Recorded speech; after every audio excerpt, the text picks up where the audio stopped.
So before we begin, I just want to acknowledge that we're meeting on the traditional, ancestral, unceded territories of the First Nations and Native American peoples. Here where I am in Vancouver, those peoples are the Musqueam, Tsleil-Waututh, and Squamish nations. But I know where many of you are, you're on the land of other nations. Always, but especially during this difficult time, let us remember our connection to our sisters and brothers in these nations and pray for the day in which we might be with them in right relationship. Welcome. Welcome to Living Interfaith. Know that the whole of you is welcome. You're not asked to leave who you are in your own homes. Please bring who you are in with you. But what you are asked to remember is that everyone around you has brought who they are in with them as well. And all of goodwill are welcome. Now, when you're ready, let us sing.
Beautiful. Thank you so much.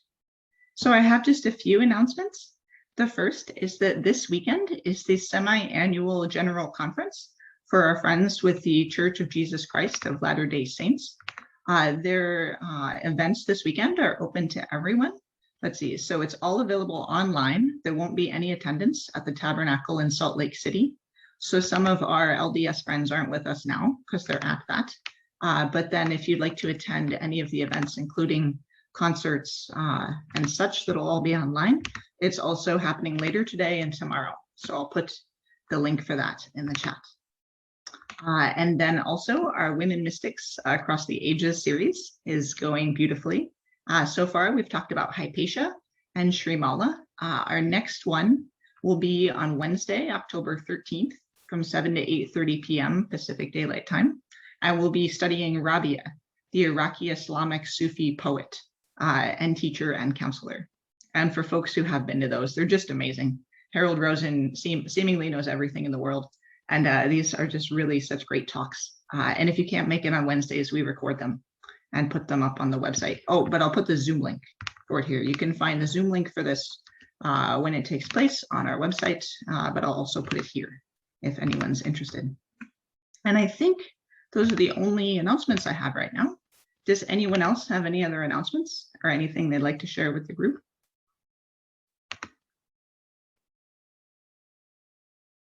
Yes, Lynda, and then Mary. We've officially been married 2 weeks. Woo! Yay! What a wonderful announcement. Congratulations. Thank you. And I just wanted to announce the Women's March that's today, and I'm going to a march for the first time, so wish me luck, because I don't know, it's cold and rainy here. I mean, not rainy, but definitely cold, and they tell you to be prepared, so dress warmly and all that. I'm gonna go. Good for you. I love it. And that's in Seattle, is that right? Well, it's all over. So I'm going to the one at the Everett Mall. And then there's one on 164th Street in Linwood and Seattle and all over the place, Kirkland. So it's local. Yeah, there's a women's march right down the street here in little old Temecula in Southern California at 11. So yeah, I think they're all over today. Right. Yay. I missed that. What's the occasion for them? Protesting the Texas law. I see. That makes sense. No, well, good luck, Mary. You'll have to tell us next time how it goes. I hope you stay dry and that it gets a great turnout. Thank you. Okay, so then if we'll come into silence, we can do our beginning prayers. This is from Pastor Lynn Young, a two-spirited minister from the Lakota Nation. Great mystery, we lift up our prayers in the ancient ways of our people. Lead us to the path of wisdom and understanding. Let all of us live together in sacred kinship. We hold in love and sacredness all gay and transgender people as sacred children of your creation, who all too often live in fear under the weight of violence and closed-mindedness. We hold in love and prayer all the ways in which gay and transgender people have survived and thrived in this world, designed by you for peace, but that exists now in hostility. We hold in love and prayer all who have ever felt the crushing weight of oppression, the invisibility of disregard, or the searing pain that results from denials of their very humanity. We pray for our queer kin everywhere, your sacred children. Remind them and remind us all that when we gaze at your reflection in a still pond or a mirror surface, a manifestation of your divine spirit gazes back at us. We pray that the energy of the four winds, the power of our ancestors, bring the spirit of wisdom and compassion to leaders, advocates, and everyone who has been oppressed. Great Spirit, fill us with light, warm us with your teachings, help us to walk the soft earth with clear sight, as loving relatives to all creation. Aho.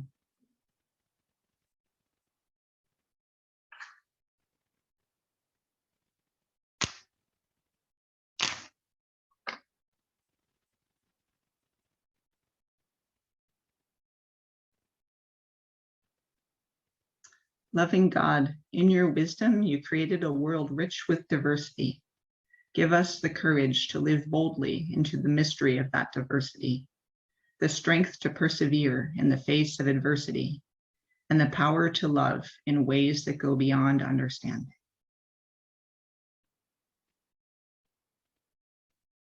Now, friends, if you'll unmute yourselves, we can offer each other a sign of peace. Peace, everyone. So wonderful seeing you this morning. Peace, everybody. Peace, everyone. Peace Shalom. to all. Shalom. Shalom. Shalom, everyone. Peace, everybody.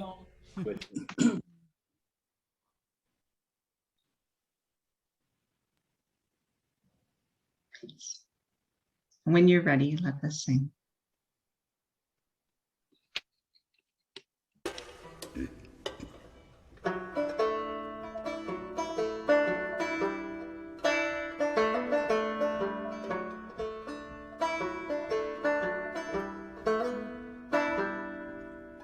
Why are there so many songs about rainbows, and what's on the other side?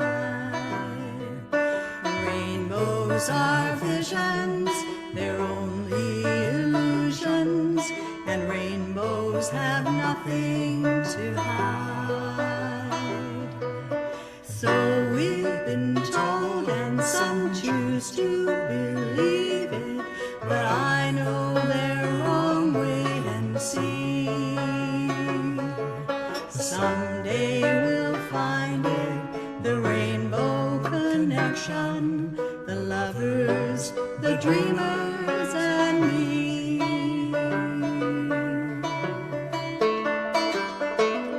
Who said that every wish would be heard and answered when wished on a Somebody thought of that, and someone believed it, and look what it's done so far. What's so amazing that keeps us stargazing? What do we think we might see? Someday we'll find it, the rainbow connection, the lovers, the dreamers, and me. All of us under its spell, we know that it's probably magic. Have you been fast asleep, and have you heard voices? I heard them calling my name. Is this the sweet sound that calls the young sailors? The voice might be one and the same. I've heard it too many times to ignore it. It's something that I'm supposed to be. Someday we'll find it, the rainbow connection, the lovers, the dreamers, and me. La da da dee da da doo, la la da da da dee da doo.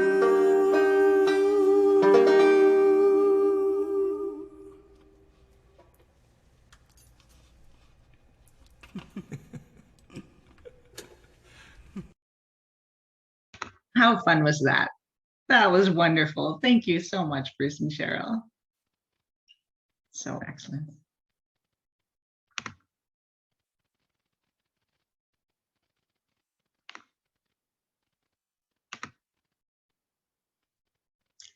Now, if you'll join me in our joint affirmation, we come together in peace.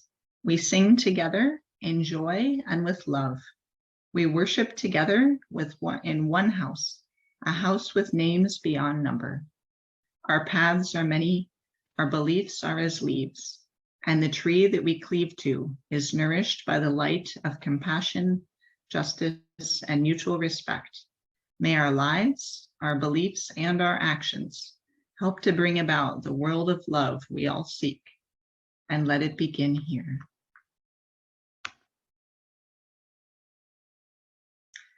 Now is when we usually pray in our own homes and in our own ways for something in the world.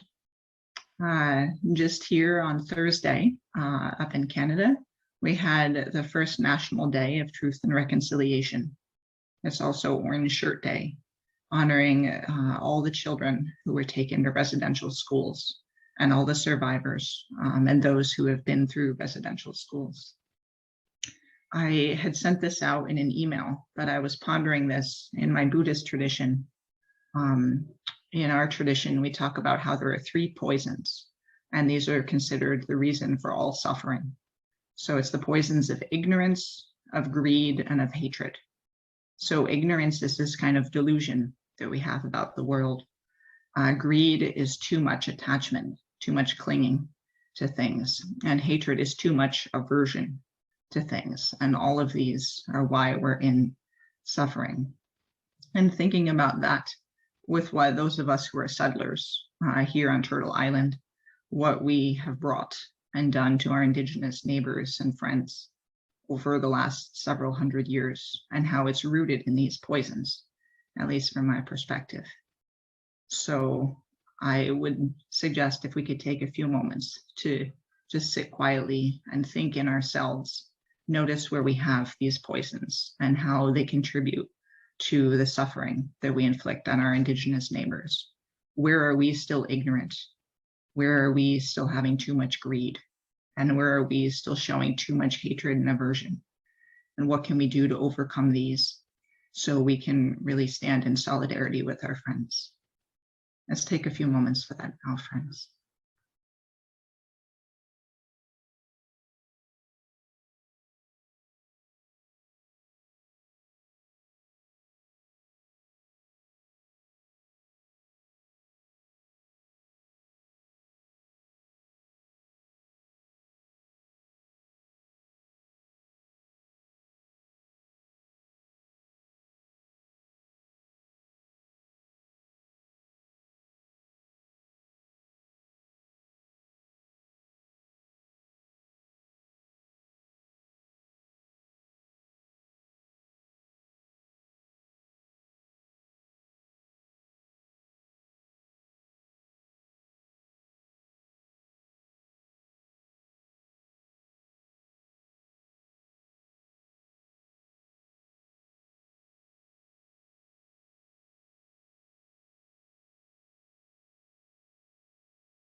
Thank you. You know, I always ring this bell, this Tibetan bowl, and Thich Nhat Hanh, the famous Buddhist monk, says that a bell is a bodhisattva because it tells you to wake up. So I just like that idea that we've been asleep and it's time for us to wake up.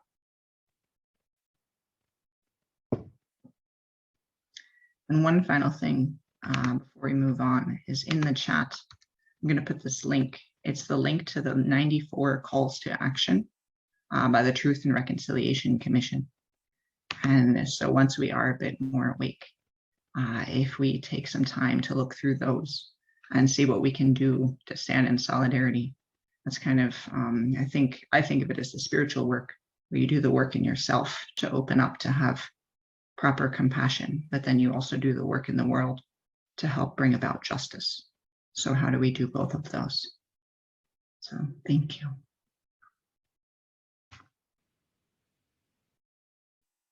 And now when you're ready, let us sing.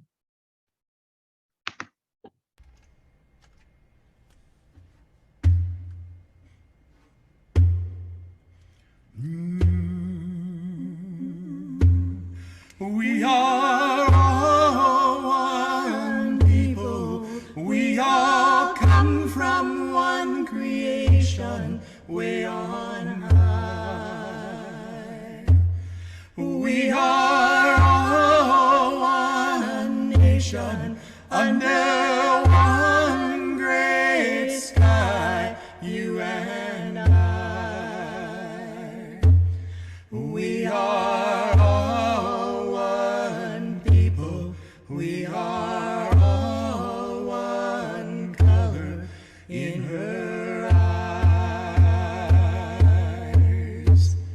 Way hey,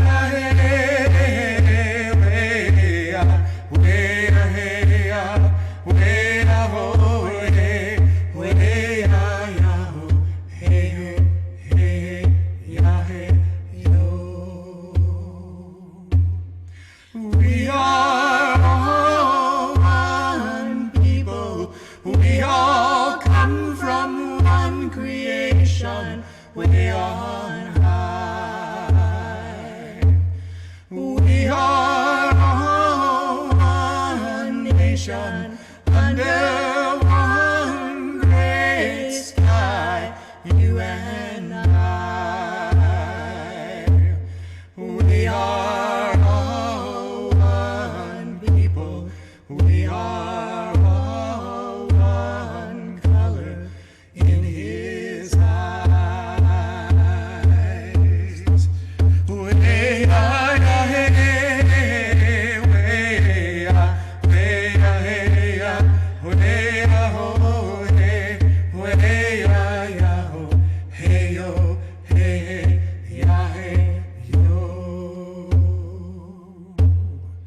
we are all one people. We are all one nation. We are all one color if we try.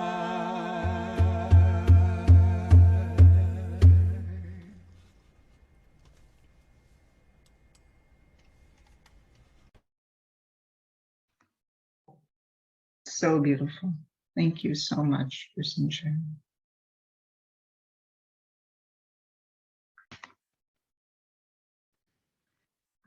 Thank you so much, friends. Now is when I usually say that I pass around a basket. In lieu of that, I will put our donation page in the chat. So many of you already donate regularly to the sanctuary, and we are so, so grateful for all of your help and keeping us going. It's just so lovely getting support from you all. Also, especially with COVID and other world health concerns, any donations you could send to Doctors Without Borders would be much needed and appreciated. So if you have a little extra, sending it to them would be great. And certainly the Orange Shirt Society and Indigenous Residential School Survivor Society could use some funds. I can try to find their website right now. I'll put that in the chat as well. Are there any other organizations, especially Lynda and Tori, any organizations that you'd like to highlight right now for folks to donate to?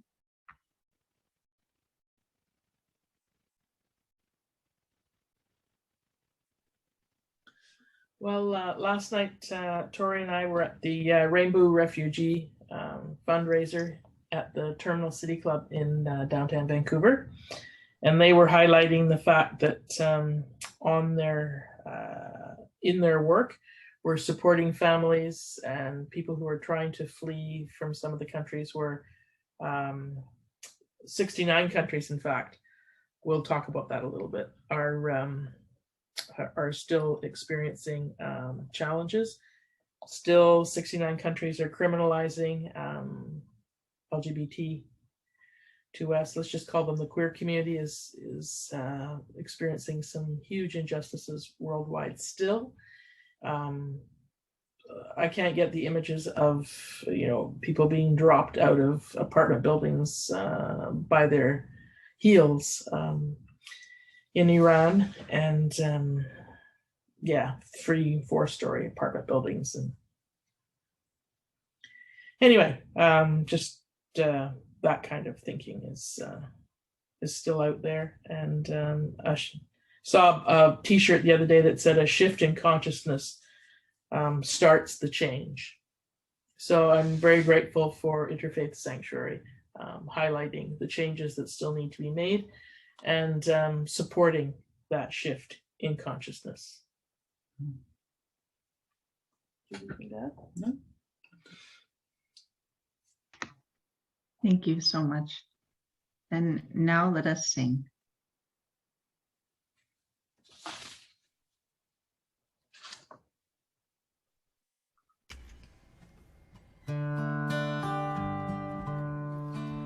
From you I receive, to you I give. Together we share, and from this we live.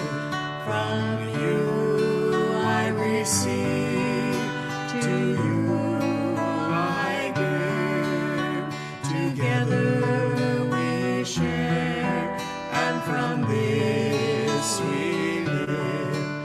From you I receive, to you I give. Together we share, and from this we live.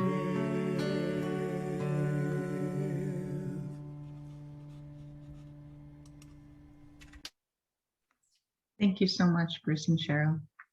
So now it's my joy to turn it over to my friend Lynda and her new wife, Tori. They both come from United Church and queer evangelical backgrounds. They've both developed mixed media support materials, both come out as members of the Two-Spirit LGBTQ community in their 50s, and both continue to support those for whom this challenging journey is still unfolding. So thank you so much, Lynda and Tori. We'd love to hear from you. Thank you, Kathy. Well, many of you I have met on my VST journey. I'm just really excited to see Dorley and Kathy and Carolyn, and it just feels like settling in and sitting and having a great discussion amongst some of Rabbi Laura's classes on queer gender, and I'm happy to be able to share some resources that perhaps might assist in a greater understanding of what National Coming Out Day is all about. And I am happy to celebrate that day on one level.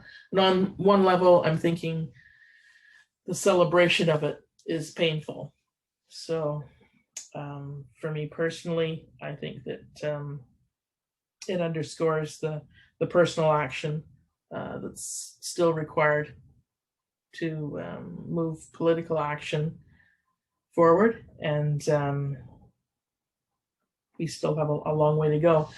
I think I'd like to start, before I turn it over to Tori or get into specifics, I think maybe just an understanding that we had as we were chatting earlier this week, that in many respects, perhaps, before we get into our specifics, perhaps we could think about including the fact that for many of you, you've experienced perhaps, or know somebody who has experienced a coming out process. And by that, I don't mean that they may be part of the queer community. I'm wanting to suggest that for single moms that have to attend student and parent conferences, that it's very difficult in those situations to come out as a single parent. For those of you who belong to different ethnic and cultural groups, it's sometimes been difficult to come out in mainstream workplaces as having different beliefs, different observances. I know it was difficult for some of the Chinese women that I worked with at one point at ICBC to bring their strange smelling foods into the lunchroom and worry about whether some of those odors would offend others that they worked with. I'm thinking about the disclosure of coming out for people in support groups, AA groups, domestic violence groups, not just in situations where people are having challenges with their own gender identity and trying to explain to a dominant culture why their souls cry out that we identify differently, and that's something, perhaps some of those commonalities might ring true for you as we continue on in our discussion too. So just an awareness and an understanding that coming out is painful for various folk in different situations. Do you want to add to that? Oh, I think that's good. So as a member of the, a member of the queer community, both of us are members of the queer community. Both of us have had different coming out processes. Both of us have carried our identities with us from childhood, and for various reasons did not feel safe or supported to become who we knew we were inside earlier in our lives, which translates into different types of challenges with trust in relationships right across the board. And I think that for Tori in particular, we were talking about coming out to ourselves as being one of the most difficult challenges for people in the queer community.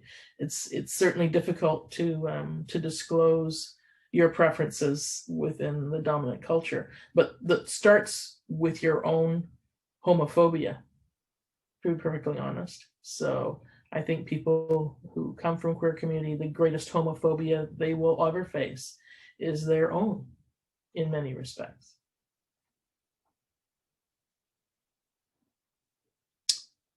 My story is kind of many different levels.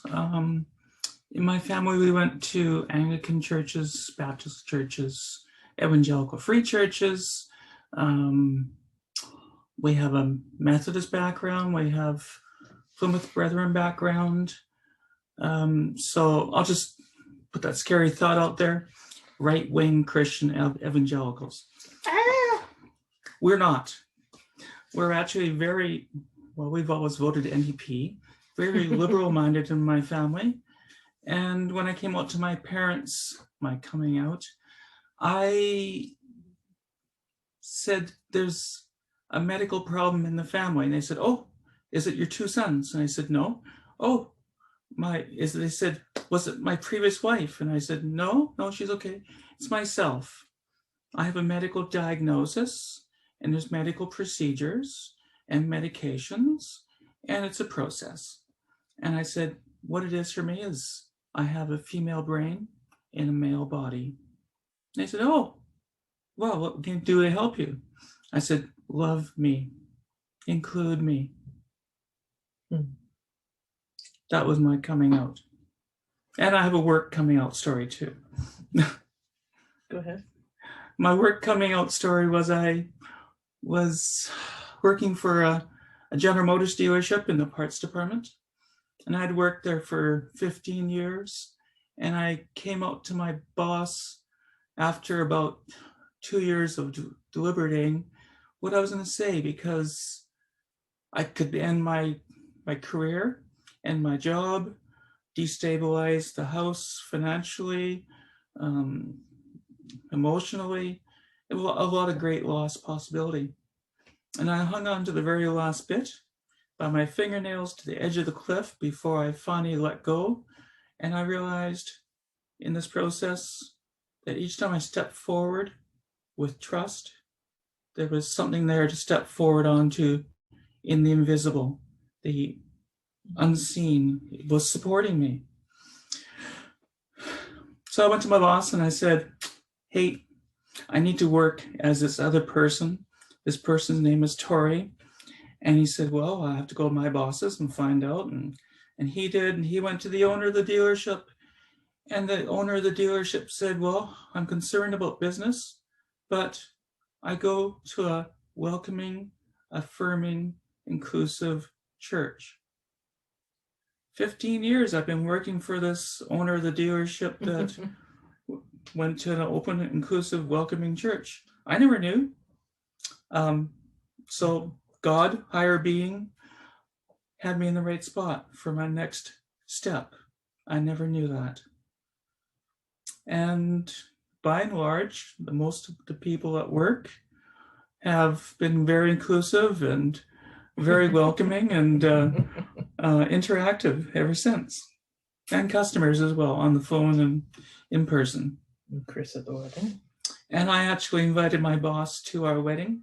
I said to him, you know, we work together 8 hours, 9 hours at work every day. We spend more time together than we do with our spouses. I said, so we're kind of like family. I said, why don't we, I said, so if we're like family, I'd like to invite you to my wedding. He said, I would be honored. I was in tears, of course, at that time. Yeah. Inclusion, welcoming, and love. Such very important things that we easily miss if we don't catch them during our journey. And your mom? Yes. My mom, she's now 97. She looks about 75. Yeah. Not much wrinkles. I'm just over 60, so I think we have the fountain of youth in our family. So after this video, I'm going to have to disappear from the surface of the earth for 5 years or so I can start a new life someplace else. I'll take you with me. Oh, good. Otherwise, the scientists will come and find us and start taking samples. Anyway, I said, Mom, would you give me away? She said, well, I hadn't really thought so. I said, well, my father's dead. So I said, you are my surviving parent. Would you give me away? My mom said, yes, on that basis, I will. This is a Christian woman who has embraced me fully, included me, inclusive, always gets my name right. She's 97 years old. So people say when old people can't get the pronouns right in the names, they can. It's not age, it's the mindset. She even spells my name right. She even spells Lynda's name right, which is a Y, not an I. Yeah. Lovely people can give a lovely life to all of us. And that's what builds community.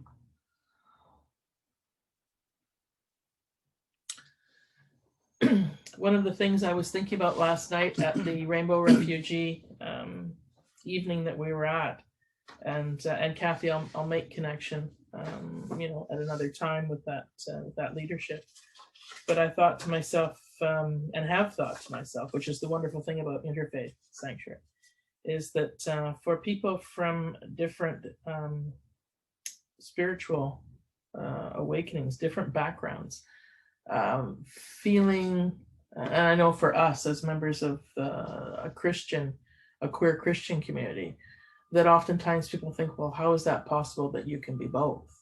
And so I suspect that it's no surprise to the folk who are online here today that that God, that they're, that we are children of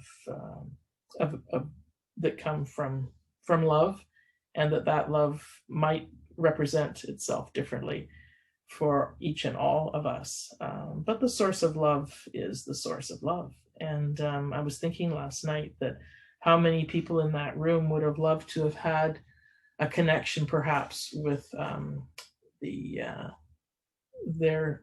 religious communities, and just that was another part of the trauma of leaving their country and leaving their faith, leaving their homes, their families, their parents, their churches, their mosques, and coming to a country where they had no foundation, no spiritual foundation that they could go to either.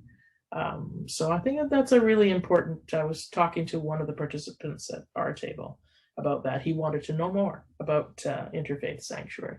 So I suspect that that's going to be a nice connection at some point, that these refugees that come here don't need to feel that they're starting over from ground zero with absolutely nothing, that there is a foundation there if they wish to support them in other ways.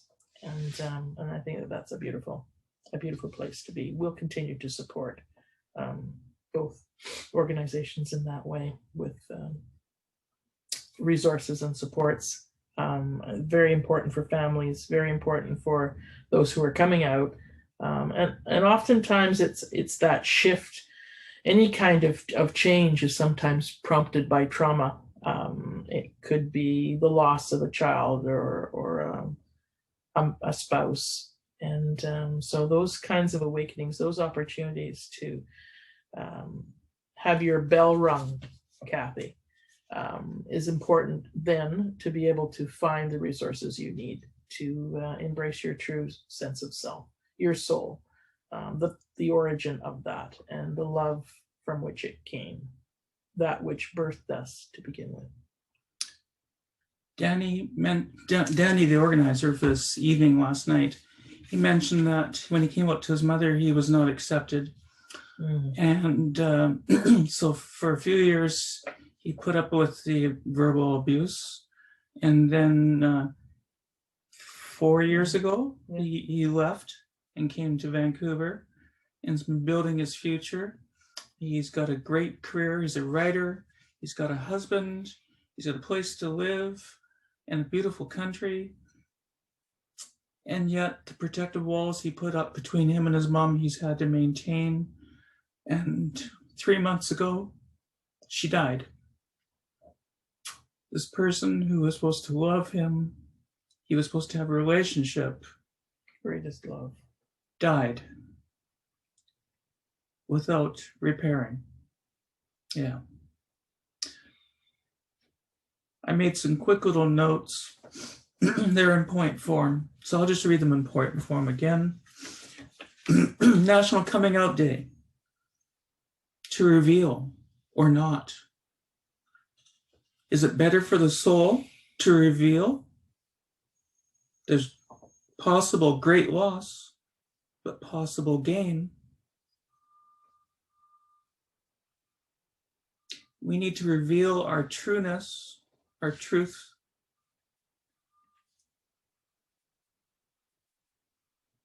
We all have weaknesses, strengths, perceived failures, whether in childbirth or not childbirth, marriage, loss of jobs, whatever it is that we can't reveal to our important people around us. So we have to know when to reveal or not for protection. So National Coming Out Day is sometimes not National Coming Out Day. And I guess to say the last point, and it's the last word that's the most important. Others that are not coming out, but are wanting to support people coming out, have to support, care, love, and not inclusiveness. Not inclusiveness. We have to support, care, love, and include. Inclusiveness is such an easy word to say, but when you include people that have come out to you, that's much more action than inclusiveness, because inclusiveness is like a phrase we say, how are you? Oh, I'm fine. I know that word. I'm fine. Yes. Too easy. Yes. Yeah. So we welcome questions or thoughts from the collective. Thank Well, you. Yes, Oh. Cynthia. Yes. I just wanted to thank both of you for, being here and coming to the congregation and just really being so honest and open with your lives. We all have had complicated lives, and I'm sure that there are plenty of stories in this congregation. I won't bore you with mine, but I do want to thank you. And it just, I love that inclusiveness, and instead, what did you say? I forgot now. Include, to be included. I like that because it's more action oriented, and I think that that's so true. And so thank you both.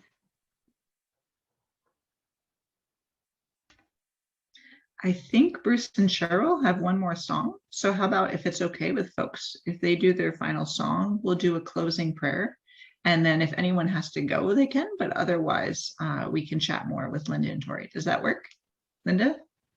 I just wanted to add that thank you, Bruce and Cheryl, for learning the song and for agreeing to use it today. It was the song that Tori and I walked up the altar to stand in front of Lauren Herkey, who performed our ceremony 2 weeks ago. So it has special significance and meaning for us, but it seemed quite appropriate to use it today. And thank you so much for being And the processional song. For joining. And the processional song, says Tori. Yes, absolutely. Processional song was different.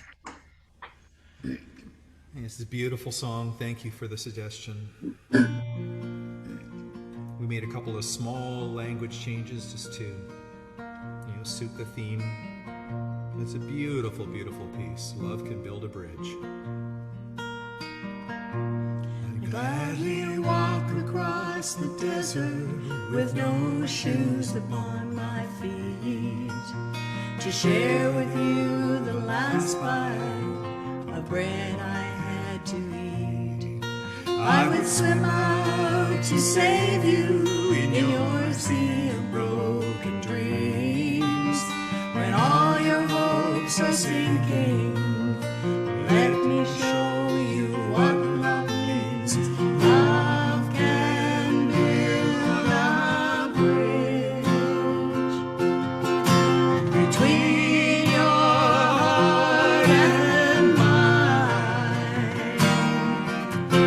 Love can build a bridge. Don't you think it's time? Don't you think it's time?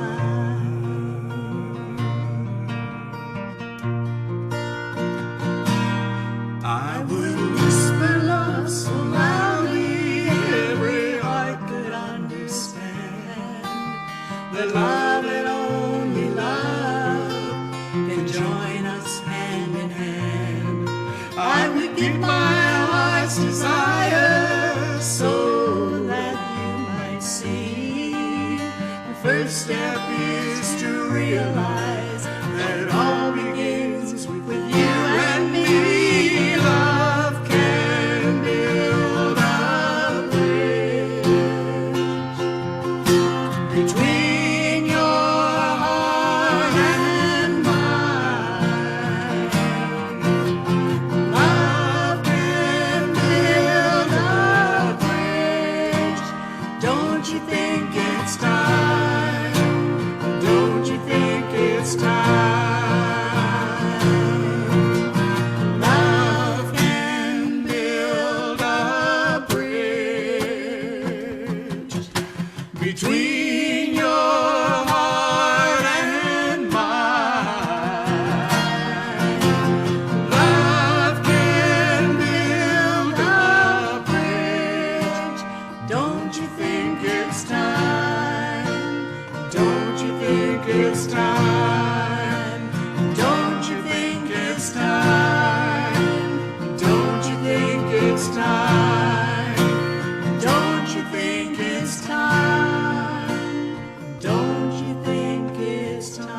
That was beautiful.